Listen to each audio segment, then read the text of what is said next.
গতকাল ছিল বিশ্ব মানসিক স্বাস্থ্য দিবস। তাই এসএমএফজি এবং মনোবীক্ষণের সহযোগিতায় স্বেচ্ছাসেবী সংস্থা চাইল্ড ইন নিড ইনস্টিটিউট বা সিনি আয়োজিত একটি অনন্য সুন্দর অনুষ্ঠান দেখে মনে হলো আজকের পর্বটা হয়তো উচিত মানসিক স্বাস্থ্য নিয়ে।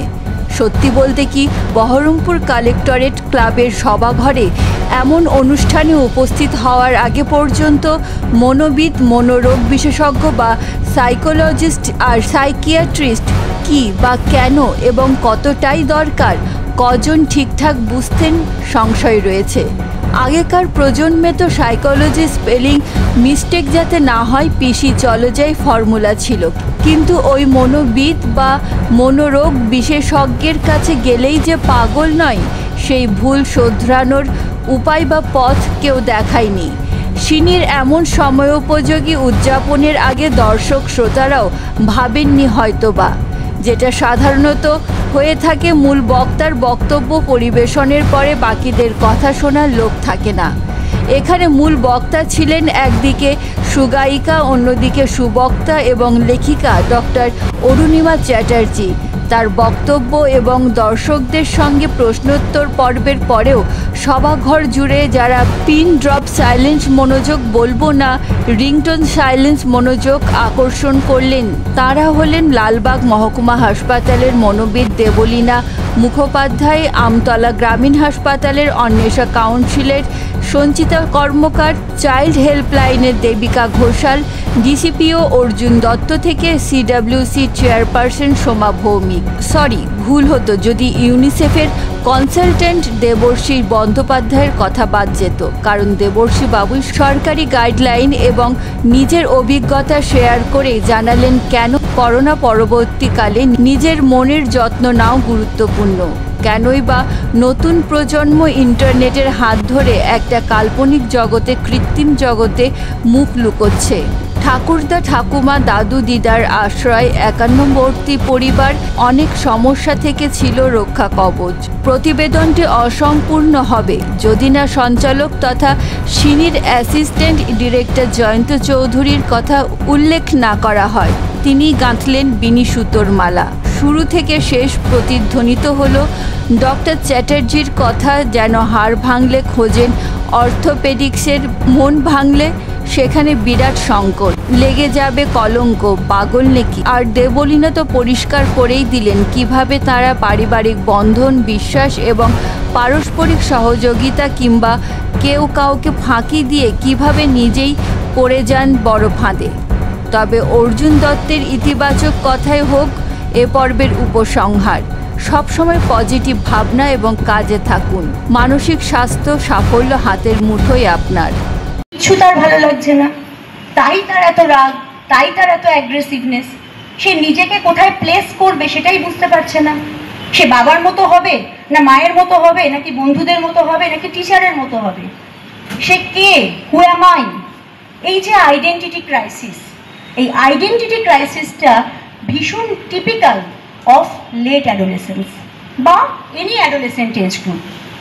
এবার অ্যাজ এ পেরেন্ট আমার কি করা উচিত? সবসময় আর্গু করা, কথায় কথা বাড়ে, কিছু একটা বলছে তার উত্তরে আমিও একটা কিছু বললাম, এটা একদম করা যাবে না। কি করতে হবে তাহলে?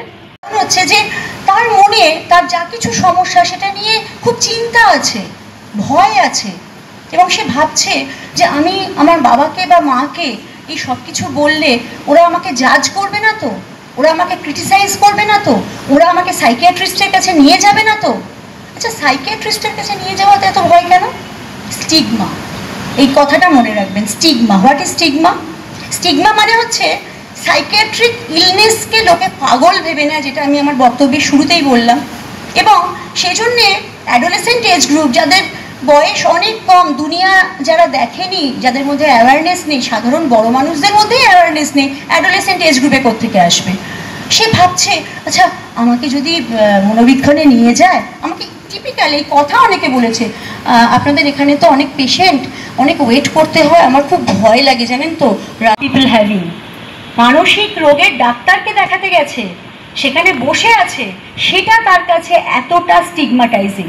এরকমও হয় কোনো একটা অকেশনে গেছি, আমার পেশেন্ট চিনতে পারছে না। কারণ কি, চেনা দিলে যদি অন্য কেউ প্রশ্ন করে তুই ওনাকে চিনিস কিভাবে, ব্যাস হয়ে যাবে, ওরা মিলে যাচ্ছে। তো যেটা হচ্ছে, আমার ছেলে আছে, ছোট ছেলে, যে কথাগুলো আপনি বললেন যে বাবা মায়ের কথার থেকে তার বন্ধুর কথার বেশি গুরুত্ব, তো সেটা একদম বাস্তব। তো সেক্ষেত্রে ধরেন ও মানে বন্ধুদেরকে, মানে কি বন্ধুই হচ্ছে সব কিছু আর কি। আমরা বলছি আমাদের কথার গুরুত্ব খুবই কম। সামনে ধরেন মাধ্যমিক পরীক্ষা আছে এই ফেব্রুয়ারিতে, এবং মোবাইল অ্যাডিকশন। তো সেক্ষেত্রে আমি তাহলে এখন আমার কি করণীয়? এবং আপনি যেটা বললেন যে বাবা একজন ভালো বাবা মা, তাকে বোঝানো, সেটা কিন্তু আমরা বোঝাই না এমনটা নয়, খেতে খেতেও বোঝাই বা এমনিও বোঝাই কি এটা করা উচিত নয়, কিন্তু তার সত্ত্বেও তার মধ্যে এখন এরকম দেখতে পাচ্ছি। সেক্ষেত্রে আমি কি করব? সেক্ষেত্রে যে এটা আপনার কন্ট্রোলের মধ্যে নেই। অনেকেই এখন বলেন আমি তো আমার বাচ্চাকে খুব কাউন্সিলিং করি, কিন্তু কাউন্সিলিং একটা সায়েন্স, একটা বিজ্ঞান, সেটা করার নিয়ম আছে, তার কিছু রীতি আছে।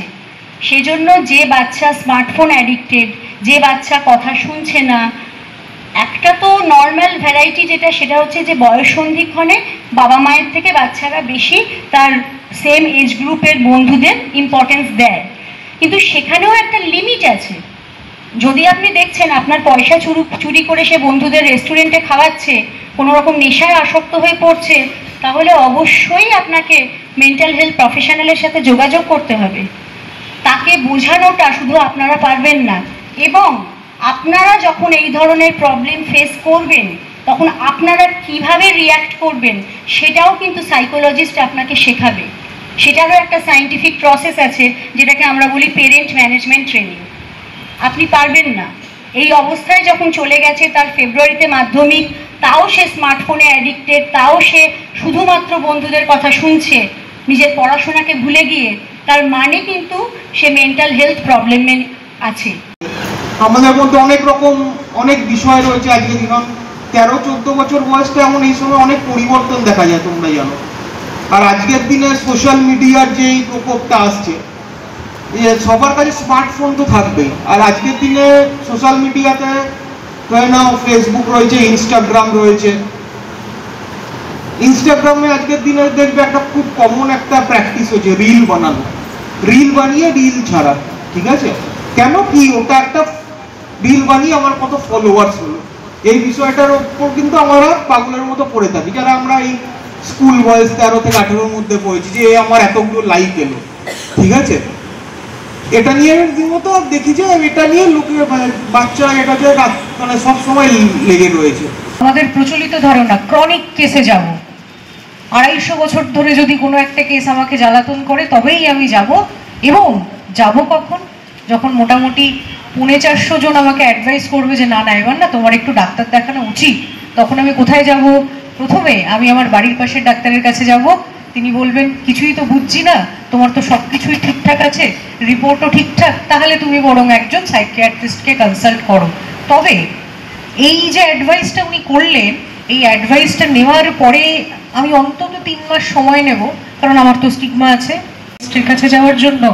ক্রনিক বানিয়ে তারপরে যাব, মেন্টাল হেলথ অ্যাওয়ারনেস বলছি সেরকমটা নয়, বরঞ্চ আমি যত দ্রুত সম্ভব এই পরিস্থিতিতে, যেখানে আমার প্রিয়জনকে হারাতে দেখছি, আমার প্রিয়জন নয়, আমার পাশাপাশি থাকা কোনো মানুষকে আমি হারাচ্ছি, আমার অ্যাওয়ারনেস বা হেল্প সিক করব।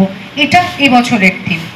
প্রত্যেক বছর থিম আলাদা আলাদা হয়, তাতে যেটা হয় জেনারেশন অফ দি আইডিয়া একই থাকে, যে মেন্টাল হেলথকে আমরা হেলথের একটা অবিচ্ছেদ্য অংশ হিসেবে নিই। কিন্তু এবারের থিমটা এই যে বিভিন্ন রকমের দুর্যোগ, আবহাওয়ার সমস্যা, বিভিন্ন রকমের একটা অদ্ভুত পরিস্থিতি যেগুলো আমাদের হাতের বাইরে, কন্ট্রোলের বাইরে, সেখানেও আমাদের ইমিডিয়েট রিলিফের জন্য যেমন শারীরিক চিকিৎসার প্রয়োজন, মানসিক চিকিৎসারও প্রয়োজন। কারণ ওই 5 দিন 10 দিন 15 দিনের দুর্যোগটা তো কাটিয়ে দিলাম, তারপরে যেটা হবে সেটার একটা নাম আছে, পিটিএসডি, বা ওই যে ট্রমাটা নিয়ে এলাম, ওই ট্রমাটা কিন্তু সারা জীবন ভোগানোর জন্য। মেন্টাল ইস্যু নিয়ে বসে আছি এখন, কেউ পরখ করতে পেরেছি একটুও যে আমার কি ধরনের ইস্যু রয়েছে এখন। আমি এত পুঁথিগত তথ্যর দিকে যাব না, অনেকেই অনেক কিছু আলোচনা করলেন বললেন, আমি কিছু কিছু অভিজ্ঞতা শেয়ার করব যেখানে এই ধরনের জিনিসগুলো আমরা কিন্তু নিজেদের মধ্যেই দেখতে পাই। খারাপ লাগা, তাকে কে কতটা ভালোবাসছে সেগুলো জানার কিন্তু বুদ্ধি তার আস্তে আস্তে ডেভেলপ করছে।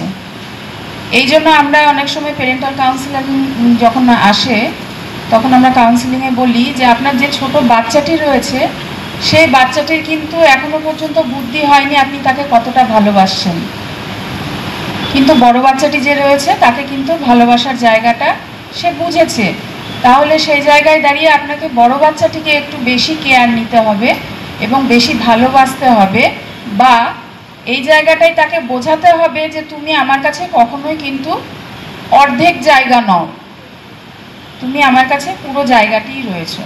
সে আমাদের কাছে প্রচণ্ডভাবে অ্যারোগেন্ট ছিল, কোনোভাবেই না। তার ফোনটা যখন আমরা চেক করতে যাই সেটাতেও তার অনীহা, এবং এই ফ্রি ফায়ার গেমের থ্রু দিয়েই সে একটি মেয়ের সাথে পরিচিত হয়, যেটা আমরা ভুল করে থাকি সাধারণত, সাধারণ চোখে। যেটা ওই দিদি যেটা বলছিলেন যে ওনার মেয়েও যেতে চাইছে না এখন। প্রথম 2-3 বার আমাদের কাছে খুব সহজাতভাবে এলেন, তারপরে যেদিন উনি সিডাব্লিউসিতে এলেন সেদিনকে আমাদের এখানে আর এলেন না। এইভাবে কি হলো, পরপর 2টো সিটিং ওর মিস হয়ে গেল। ঠিক পুজোর আগে উনি ভাবছেন যে আমার ছেলে তো একটু চেঞ্জেস হয়েছে, এখন তো ভালোই আছে। উনি আমাকে ফোনে বলছেন, ম্যাডাম আগের থেকে অনেকটা বেটার আছে, ফোনটা সেভাবে নেয় না, আপনারা যেভাবে একটা রুটিন করে দিয়েছিলেন সেইভাবেই ও চলছে, মেয়েটির সাথেও অতটা যোগাযোগ নেই, এখন অনেকটা ভালো আছে।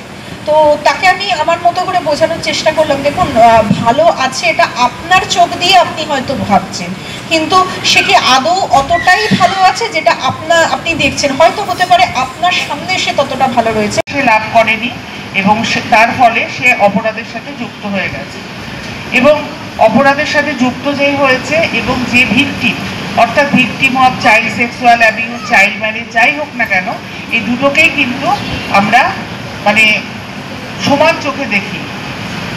আমরা যারা এই চাইল্ড ওয়েলফেয়ার কমিটির সাথে যুক্ত আছি, আমরা প্রত্যেকেই আমাদের juvenile justice care and protection of children act 2015 অনুযায়ী তাদেরকে আমরা সমমর্যাদা আমরা দিই।